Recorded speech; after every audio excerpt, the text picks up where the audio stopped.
Are you a big fan of Final Fantasy or any of those other JRPGs out there? Well, if that's the case, I have the perfect game for you because today on Joker Reviews, we're going to be reviewing Kradia Wild Hunt Festival. The theme behind Kradia Wild Hunt Festival is that you're a group of adventurers trying to complete quests and level up and become stronger. Normally, I start off these mechanic reviews by saying such and such game is super simple, but this one doesn't quite fall into that category. It's a JRPG game, and there's a fair amount of setup that goes into starting it up, but once you get the hang of the rules, you can kind of see where they're coming from, and you can understand the mechanics a little bit easier as you keep playing. You're going to start by choosing your hero. Every game has 4 heroes in it, regardless of the amount of players that are actually playing. It will be determined by the number of players how many heroes each player is playing. If you're playing a game with 2 people, each person is going to control 2 of those heroes. Once you have chosen your hero, you choose the corresponding hero board here and lay it out on the table in this kind of setup right here. You're given these little transparent markers that are going to be what you use to set up your board. So, when you're setting up your hero board, you're going to place 1 marker each above each of the mana tracks because you're starting with 0 mana, so you don't want to start it on the actual track, you want to start it in the top. You're going to start with one of the markers on your maximum health. You're going to start with one of the markers just below this weapon bonus, attack bonus track here because you're starting off with 0 weapon bonus. You're then going to have 5 extra ones sitting here just in case you need them throughout the game. You're then going to choose your boss that you're going to be fighting based on what game mode you're playing in and what level boss you're trying to play. And those are also going to have those indication markers. So you're going to start with 1 to the right of the rage track here. We'll get into that in a minute. And you're going to start with 1 on the maximum HP. You will then set up your battlefield board. This is the Nightmare battlefield board, but it looks just like that one I have set up there. Just the things are a little bit different on here. And you're going to have one of the markers just off this battlefield board because it'll be used to denote which path you're going on. You will then shuffle the item cards, place them right next to the boss card in a stack. Those will be drawn in between your rounds. You're going to shuffle the 3 battlefield cards, which are going to have these symbols, whether they sun, moon, or star, and you're going to put them face down next to the battlefield board. You're going to choose your 4 retainers, and you're going to place them face up next to the boards. Leave your stun tokens, evasion tokens, and dice within reach of all of the players. Choose which player is going first, and give them the first player marker. And you're all set up. Each turn consists of a hero attack phase and a boss attack phase. On the hero attack phase, you will start with the starting player, the one that has the first player token, and you will move clockwise until each of the heroes has gotten a turn. What can a hero do on their turn? Well, a hero on their turn can perform one of 3 actions. They can either use a basic attack, which allows them to do a single damage to the boss, and enhance their mana the color that the HP ended up on after the attack. So, do 1 damage, it ends up on a blue number, which means you would enhance 1 blue. You'd move up the track like this, using those little markers. You can then do a charged attack. So that's your second option. Charge attack is you roll a die, and it is determined what you can do based on whether it's odds or evens and what number you roll. So say you roll a 6. That's an even number, which would allow you to do either the effect for 6, 4, or 2. You can do the choices, odds or evens, up to the number that you rolled. If you rolled a 4, you can only do the choices for 2 or 4, but you have the option to do any of those. If you roll obviously a 1 or 2, then you're kind of stuck into doing one of those 2. Your third option is you can do a skill attack. So this skill attack here costs 3 mana. You can see the symbol right there. It's the third one down, so it costs 3 mana. And on a level 1 character, you would do 2 damage to the boss and heal yourself for 2. On a level 2 character, once you've already gone through 1 boss and you're on to the second one and you've leveled up, it does 3 damage to the boss instead of the 2, but it still does the 2 healing. So how does the boss attack phase work?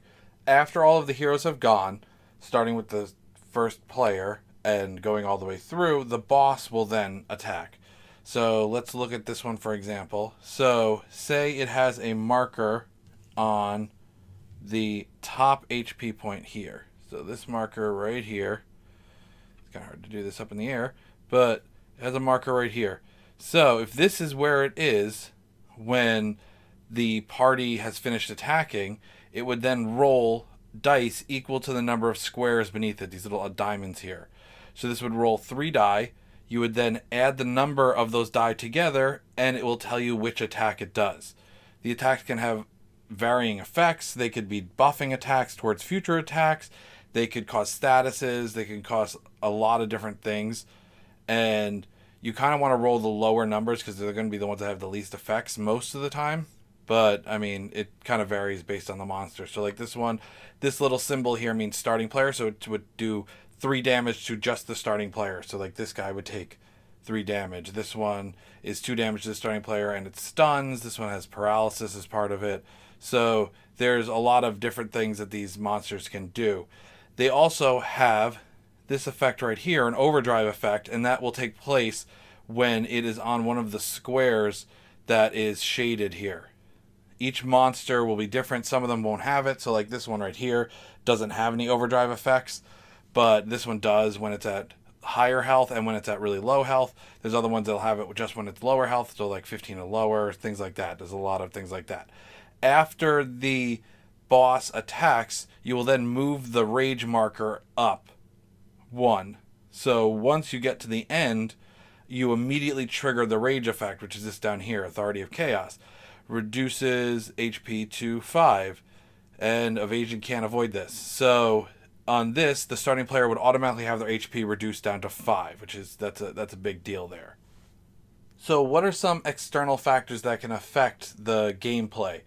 I'll look at a couple of things here. One is going to be retainer cards. These are things that can be used at any time, and the players just have to agree to use them. You're going to have 4, but once they're used, they are removed from the game. So if you're doing story mode and you're trying to get through level 1, 2, 3, and 4 monsters, you will maybe want to hold on to those if you really don't have to use them early on, because once they're used, they're gone. The other thing will be the battlefield itself. So on the battlefield map, every time a hero starts their turn, starts the hero round, the starting player will flip over one of these cards, and that will determine where on the battlefield you are. So this is the sun. So you would go move your marker to the sun, and that will tell you what the current battlefield effect is. So right now, this means you can't use evasion. So if you have evasion, which allows you to avoid damage, it's this little marker here, you are not able to use that while it's on that. Once the next person becomes the starting player, they would flip over the next card. And this one is now a moon, so that means you're over here. This one states that you can't use charged attacks that are number 3 or 6. So if you roll a 3, you would not be able to use the number 3 effect. You would have to use the level 1 effect. That would be your only choice in that situation.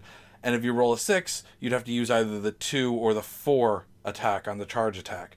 So there's a lot of varying effects that can really mess with gameplay here. Some of them benefit the monster, some of them benefit the players, some of them kind of mess up both. Gameplay continues until all of the heroes have been retired, meaning they've gotten to 0 HP and then started their turn, which will then retire them, or the monster is defeated. If you're playing on story mode and you're starting at level 1, what you're then going to do is you're going to resupply and level up. How does that work? So when you resupply, you're going to spend all of your mana. So say you're up on this little track here. Say you're on the level 3 spot on this track. You will then spend all 3 of them, and you will recover that much HP. This one didn't need it, but say it was down a little bit, it would heal up that much mana, or that much health by spending the mana. Then you're going to deal each player an item card. Item cards can have a variety of effects. They're usually pretty good. So like this one would lower the rage meter on the boss, which is nice. This one gains you 2 mana. This one removes all ailments and stun. There's a lot of different effects here. Removes all ailments and stun. And it's the same one.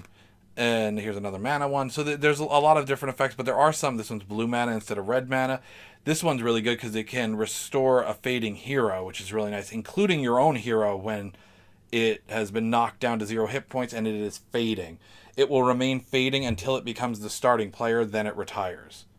After resupplying, you're going to level up. As you level up, it gives your player character more access to their abilities. So like in this one, you would then be able to use the level 2 ability here. Some of them have extra effects on charge attacks or their regular skill attacks based on what level they're at. So on this one, level 2, you'd be able to do Mending Mana at that point. You'd also be able to unlock the Enhance ability on rolling a 2 for a charge attack.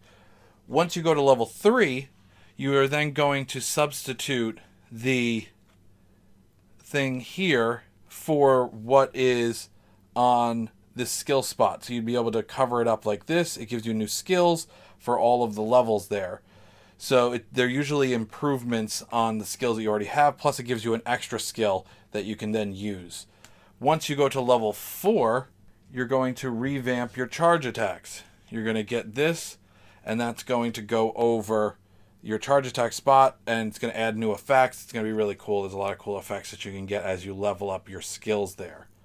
This setup is for story mode. There are 2 other modes you can play, one being challenge mode and the other being nightmare mode. The differences with these are you're starting your heroes at level 4, so maximum level when you're in nightmare or challenge mode, and you're still defeating bosses, but you're going to be fighting stronger bosses, obviously at least level 4 bosses. They're specifically nightmare bosses, and on challenge mode, you're going to be trying to defeat those bosses while meeting certain other requirements. It'll give you a challenge, and you're going to have to meet that.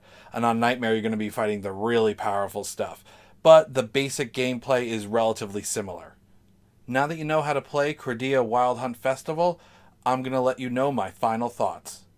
So I can see what they were going for with Kradia Wild Hunt Festival. I think it falls short in certain aspects, but I like the kind of gameplay that it's going for. But I think it's advertised a little bit more as something that's more of a narrative-driven experience when it's really not. It's more like a dungeon crawl kind of game where you're leveling up your character and you get access to new moves. I mean, it's kind of interesting to see the new moves that you can get, and there's like some strategy to it. But in terms of the narrative aspect of it, it kind of falls short. There's definitely some narrative edge to it, and there's some story there that you can read when you're going through like the quest booklet or the character booklet that kind of gives you some of that narrative aspect to it, but I don't think a lot of it kind of comes across during actual gameplay. The bosses can be punishing, and if you're somebody who likes a challenge to a game, this one definitely has some challenge to it. They even have one mode that's called challenge mode and another one that's called nightmare, so obviously there's difficulty there, and that definitely comes across even in story mode when you're leveling up. There are certain turns that you can get hit by where it's like, oh, okay, well, I'm dead now because the wrong things broke the wrong way. There is a certain aspect of strategy to it where you kind of coordinate your attacks with your teammates, so you're kind of seeing where the boss's health is going to land after the hero attack round or the hero attack phase, because you want to make sure that it lands on a space that has less dice that it's rolling, that you can kind of coordinate that. You can coordinate your abilities, like I'm going to heal now,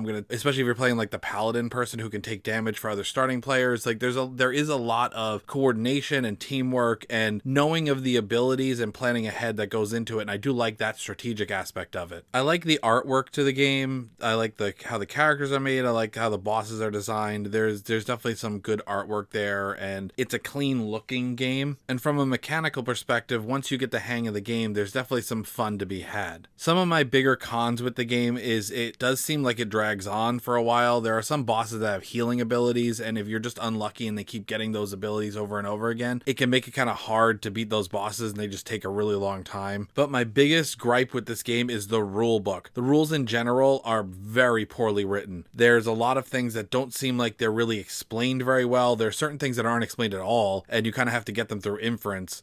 And that's not really what you want in your game. I know this seems to happen a lot when it's games that are translated from other languages, because this one was translated from Japanese, and that tends to not translate over all of the stuff in there. But there are certain aspects that really need to be addressed, and if you have to look at the symbols and you have to look at certain things and just kind of guess at it, that's really annoying, and that kind of breaks my desire to kind of bust out a game if I'm going to have to figure it out for myself. Overall, I enjoy the game, but there are certain aspects of it that drag it down a little bit for me. I'd probably give it about a 6 out of 10, maybe 6.5 out of 10. If you do like the JRP style game, I can see you having enjoyment of it, so I would definitely urge you to go out and maybe give it a try, see what you think about it. If you like what you saw here today, hit that like button, leave a comment down below. Have you played Kradia? Have you played any other JRPG style games? Subscribe to the channel if you want to see more of these Kickstarter board game reviews. Hit that notification bell so you know what's up, and I'll catch you in the next one. Bye, everyone.